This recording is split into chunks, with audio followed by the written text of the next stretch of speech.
umva mumbabarire simbasuhuze inkuru mfite ntago numva mfite gahunda yo kubasuhuza kubera ko ninjya mu byo kwivuga nitwa Cynthia Chichi TV show n'ibiki biratinda ntago nshaka kurondogora kuko inkuru mfite ntago nzi ko iri bumare iminota 10 ishobora kuba nyine ari ndende ariko reka mbabwire urumva ariko ndabashuje nyine mva ndabashuje mumbabarire reka dukomeze ngiye nagiye Chronomo mu by'ukuri nari ndigiye nyine ibisanzwe akenshi nyine nkunda ahantu njya kenshi badige nyine cyese rimwe na rimwe nyine nk'imushuti tujyanye iyo mbonye umuntu tujyana ibintu nk'ibyo twikomereze noneho nagiye Onomo ari nimugoroba nyine noneho ngezeyo nsangana n'abantu bahari ndavuga ati Imana ishimwe ko nyine iyo hatari abantu benshi nawe murabyumva nyine mba ndi bubone ukuntu mfata video ndi bwisanzure n'iki umva ngiye aho ngaho ubwo nyine natumye icyayi kiraza hasaga nk'ahantu hari akabeho mu kuntu kandi nicaye hanze nsaba icyayi kiraza ntangira kukinywa mana mu minota itarenze nk'icumi mbese nkishyushya umva video nyine ntaratangira kubona uburyohe bwa video ahantu ndi gusa hariya Onomo ikihagera kubera ukuntu hatari urumuri rwinshi ugira ngo nta foto ihari ariko iyo wifotoje iyo ufashe video nibwo ubona ko hari ifoto ya danger ubwo rero ikintu cyabaye niki nagiye kubona mbona umu-ex wanjye ari kumwe n'umukopine we baraje nimumbaze impamvu mvuze umukopine we kandi ntago yampresence ariko nyine abantu bakundana muhita mubibona nyine iyo abantu bakundana hagati yabo uhita ubibona noneho ikintu gitangaje uwo mu-ex wanjye yagiye nta kintu dupfuye yarifashe gusa akupa connection kandi nge utamvugisha nanjye sinkuvugisha ubuzima bugakomeza umwaka ugashira undi ugataha haraciyeho nk'imyaka 5 ni mbere ya covid ni umu-ex wa mbere ya covid noneho ngereka mbabwire na nyine okay nabyibajijeho nyine ikintu nawe naramukoze ariko nyine nkumva nta kintu umutima wanjye ntago umutima wanjye ncira urubanza ndavuga rero nta mpamvu nimba umuntu yashatse kugenda ntagende ibyo birarangira noneho ejo rero nagiye Chronomo mbabonye ikintu nahise ntekereza ni ukuntu nari nambaye urumva ndangije ndavuga ndi jyenyine nta mutipe turi kumwe ngo pretendinge n'ibiki ako ndavuga nta mpamvu urumva mana yanjye noneho nabo baragenda bicara ahantu nyine nzaza mbareba ibintu byose bari gukora bari bicaye imbere yanjye ubwo urumva bo kubera binjiye bagahita bicara hafi ntago umujama yahise ambona urumva cyayi cyanjye rero kimaze gukora njya kuri toilette ariko njyewe urumva kubera ko umukobwa yandebaga n'umutipe yaje aho ngaho nyine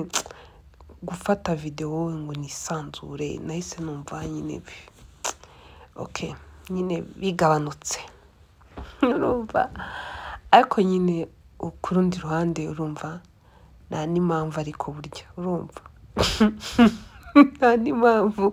ariko nyine uburyo bwose wakihagararaho hari akantu nyine gahinduka tureke kubeshyana sibyo nyine nawe ubonye umu-ex noneho nta n'ikintu mwapfuye nta nubwo yabikubwiye nta gusa njyewe nagerageje kuba namubazaho ambwira ko ari akazi kenshi ambwira ko ari busy n'ibiki ndamureka nyine agumana ububize bwe nanjye ngumana ububize bwanjye ubwo nyine nuko uko byagenze nyine nta kintu twapfuye nyine mubyumve ko nta kintu twapfuye nyine ku buryo namubona nkumva ndarakaye urumva njya kuri toilette biba ngombwa ko mbasuhuza mbega ikizami umutipe nyine naragiye kubera ko yaranteye umugongo umukobwa niwe aricaye ahantu tumeze nk'aho duteganye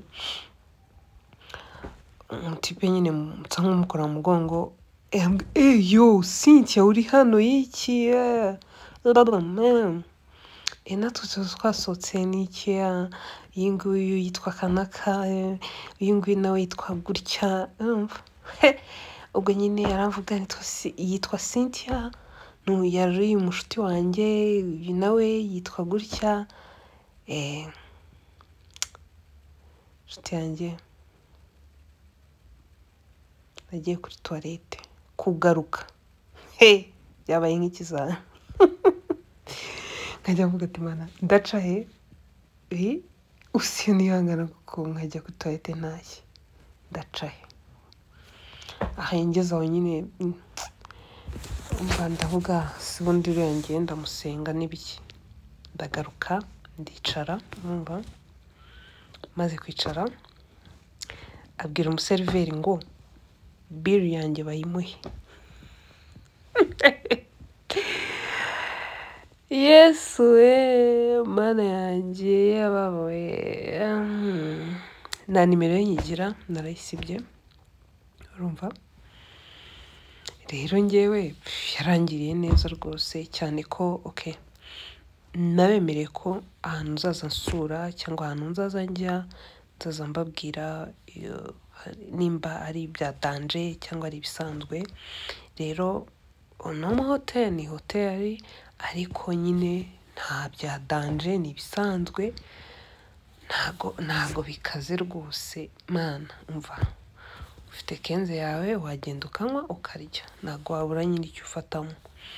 murakoze kandi ikindi bo ntago bagira kondisiyo runaka ngo warya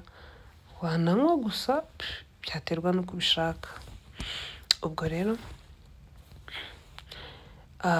abatazi ahantu iyo uri kuzamuka iyo urenze Sopetrade ho gatoya ugenda ureba mu kuboko kw'iburyo bwawe kari agahanda gakatamo ka kaburimbo kameze nk'aho kajya mu Kiyovu uragakomeza ukarenga M Hotel ku bantu bajya mu mujyi nawe murayizi iri ku muhanda ariko hari ukuntu uyica munsi uriya muhanda wo munsi rero yicamo munsi niwo unacamo ugiye kuri Onomo niho amarembo ya Onomo ari ikindi rero iby'aba ex tunabireke ngende tunabireke kwanza reka twivugire ku byacu mpise numva n'iby'aba ex nanabivuyemo kuko naherera mu by'aba ex nkibagirwa ko hari ibyo nabemereye kuzambabwira rero kamabwire nk'akantu nk'agacalenje naba narahuye nako mvuye Onomo rero navuye Onomo murabizi nta modoka ngira ikindi giyewe buriya sinjya mfasha taxi voiture nyitega gake gashoboka imvura yaguye cyangwa ikindi kintu gishobora gutuma ntega taxi voiture nyine ariko si ibintu byanjye gutega taxi si ibintu byanjye murakoze noneho ubwo rero ntashye kubera ukuntu Onomo ni kure kugira ngo ugere kuri kaburimbo aho ufatira moto nshuti yanjye gutambika uriya muhanda wa Onomo ukagera kuri ukagera ku muhanda harimo akagendo ari nijoro ukaba uri wenyine ukaba uri umuntu nkanjye ujya wisohokana ahantu ukijyana ahantu ukagenda wenyine uzamikinge sure ko ufite umuntu ugwerekeza kuko hari ahantu nabonye hateye ubwoba nta kintu nabaye na n'umuntu wankanze nta n'icyo ariko nta n'imodoka ziba zicariya nta muntu ubucamo hariya gusa ngewe natashye nka saa 2 ariko nahise nibaza nk'umuntu ushobora kuvuga Onomo saa 4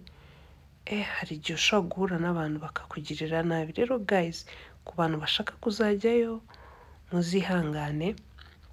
nimba ari kugenda mugende muri babiri cyangwa mutahe hakiri kare cyangwa